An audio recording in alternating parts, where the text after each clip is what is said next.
Hey beautiful people, it's your girl Ebony and welcome to The Exclusive with Ebony. Today we're going to be making a front porch sign for the 4th of July. So if you like what you see, subscribe, give it a thumbs up, and ring that bell. Now, let's get to crafting. So the first step I took in making the Front Porch America sign was prepping my board. And I did so by filling in the knots on the board with wood filler by Elmers and Natural. And I did so using a spatula to make sure that I got in the crevices and the knots. This is a 4-foot board. It originally was 8 feet long, and I went to my local hardware store where they cut it for free into 2 4-foot pieces. And my hopes are that for $16, I can make 4 front porch signs. After I'm done filling it in, you want to take sandpaper, the grit doesn't matter, and you just want to sand it to the point where it's smooth so that way your paint can go on smooth. As you can see, I'm also taking a paper towel to just go ahead and wipe off the residue so again your surface is clean. Next, I went ahead and measured out my red and white stripes. They are 6 inches long, and next I went ahead and used apple barrel paint in crimson, and I prepared my areas by painting them red first and then going back and fully painting them. That is just a tip so that you accidentally don't paint the wrong stripe colors.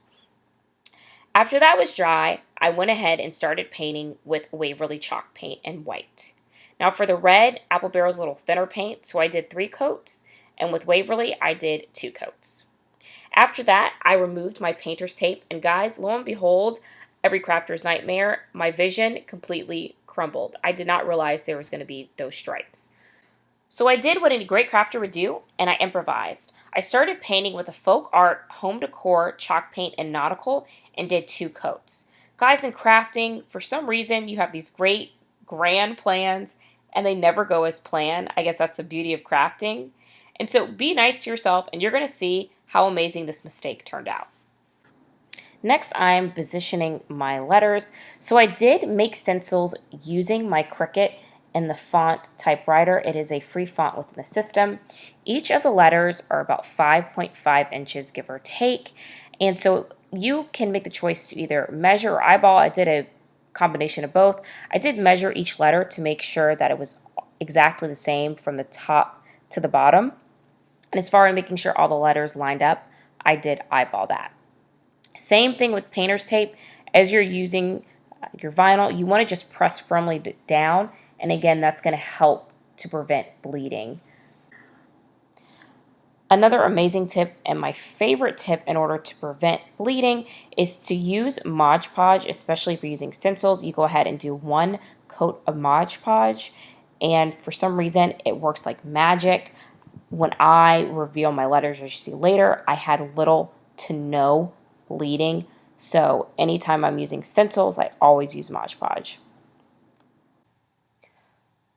Once my Modge Podge was dry, I went ahead and started painting my letters. Each of the letters received 2 coats in the color Nautical. Now, I wanted to give you 2 quick tips when it comes to working with stencils that you make with your Cricut. The first tip is you want to use vinyl that you're no longer fond of, say you're not going to use in any future projects, or say you just didn't like the color. And that should give you peace of mind because when you're working with stencils, you are going to be throwing away all the vinyl that you use. And my second tip is that when you are cutting out the letters, you want to give yourself some buffer room. And what I mean by that is when you're cutting out the letters, you want to make sure that you have quite a bit of vinyl left over as far as the top, the sides, and the bottoms. And that gives you peace of mind so you don't paint on another area you didn't intend to. After you're done with that, you're going to go ahead and remove your vinyl. As you see, immediately after I do a second coat of the letter, I go ahead and take my vinyl off. Now, I do suggest you using a tool called a weeder. It is a tool that comes with your Cricut, and you're going to see me. I just got up and got mine. And that's just going to help you get into those areas of, say, the letters of the A, R, and E, and M. And it's also going to help you not leave paint on your board because originally, guys, as you saw, I started using my fingers. Totally forgot that the wet paint is on the vinyl. And I did get some blue paint in the red and white areas, which was not my intent. After my paint was done drying with the letters, I went ahead and used my Cricut and I did 6 strips of stars. Each star is about 0.667 inches, and I went ahead and placed them on my board and pressed down firmly to ensure no bleeding, and I went ahead and administered Modge Podge.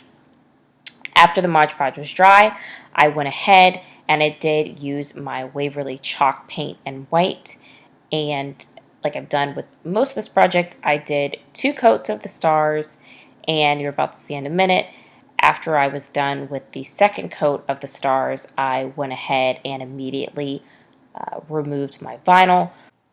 And when I lifted the vinyl, guys, some of my stars came out a little wonky. So this was part of the project where I did have to do quite a few touch-ups in regards to bleeding. Guys, we're at the last step, and the last step is sealing and protecting your board from the elements if you're going to put it outside. And I did so with 1 coat, and I used a varnish by Waverly Chalk paint, and it looks great. And guys, here is the final result. I'm obsessed with this project. I believe it came out so beautiful. It looks so high-end, and I saved a ton of money. Guys, if you like what you see, again, don't forget to subscribe, give it a thumbs up, and ring that bell. And I hope everyone has a fun and safe 4th of July. Here's to crafting.